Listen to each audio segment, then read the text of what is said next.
এমনিতেই লিগ ওয়ানে শিরোপার রেসে উত্তাপ কম, তার উপর পরবর্তী ম্যাচে মাঠে নামার আগেই যদি কোনো দল চ্যাম্পিয়ন হয়ে যায় তাহলে উপলক্ষ হয়ে যায় আরও পানসে। চলতি মৌসুমে প্যারিস সেন্ট জার্মের বেলায় হলো এমনই কিছু। লাহারভের বিপক্ষে মাঠে বসে চ্যাম্পিয়নশিপ উদযাপনের সুযোগ হারিয়েছে পিএসজি। ভক্তরা ভেবেছিলেন পরের ম্যাচে সারবেন সেই উপলক্ষ, কিন্তু তাও ভেস্তে দিল মোনাকো।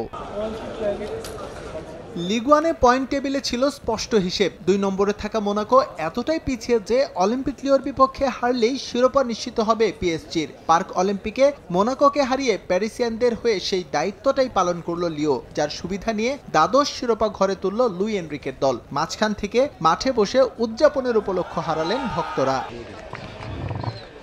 চ্যাম্পিয়নশিপ আগে নিশ্চিত হয়ে গেলে সাধারণত লিগের শেষ ম্যাচে বিজয়ী দলের কাছে তা বুঝিয়ে দেওয়া হয়। সেক্ষেত্রে শেষের ম্যাচটি অ্যাওয়ে হলে আগের হোম ম্যাচে সারা হয় এই আনুষ্ঠানিকতা। কিন্তু পিএসজির বেলায় তা করতে হবে 2 ম্যাচ আগেই, কারণ 13 মে তুলুজের বিপক্ষে ম্যাচ বাদে বাকি 2টো ম্যাচই প্যারিসিয়ানদের প্রতিপক্ষের মাঠে।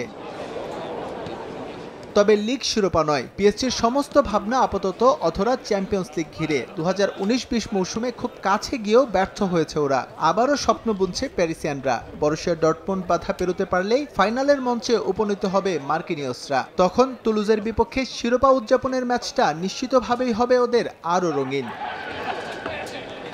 চলতি মৌসুমে দ্বাদশ লিগ ওয়ান জয়ের মধ্য দিয়ে শিরোপার অর্ধশতক পূরণ করল পিএসজি। সবচেয়ে বেশি 14টি ফ্রেঞ্চ কাপ দখলে আছে ওদের। সুপার কাপ আছে লিগ ওয়ানের সমান 12টি। সব মিলিয়ে ঘরোয়া চ্যাম্পিয়নশিপ পিএসজি জিতেছে 48টি। বাকি 2টি প্যারিসিয়ানরা জিতেছে ইউরোপিয়ান প্রতিযোগিতার মঞ্চে, যদিও সেগুলোর ভারিক্কি খুবই কম। এস এম ইকবাল, সময় সংবাদ।